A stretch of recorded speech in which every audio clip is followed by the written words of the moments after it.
Ja, så har jeg ordspråk. Ja, vi använder ord, eller hur, när vi pratar. Vi använder ord. Svenskarna använder ord för att tala ett språk. Alltså i svenska är det ett ordspråk då? Nej. Det är det inte, det tror man, men det är det inte. Så här va. Ropa inte hej för nu över häcken. Eller ropa inte hej för nu över ån. Det är ett ordspråk. Då ska man, det brukar man säga, ordspråk, man brukar säga så. Ropa inte, för nu har det gått över. Jaha. Vadå?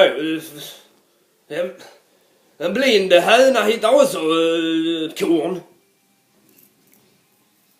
Jaha? Kommer på det? Kunde man komma på det? Kasta ett sten i glashus? Nej. Åh fan. Fattar man väl? Jag vet inte vad jag ska... Ordspråk, språkord. Jag fattar inte.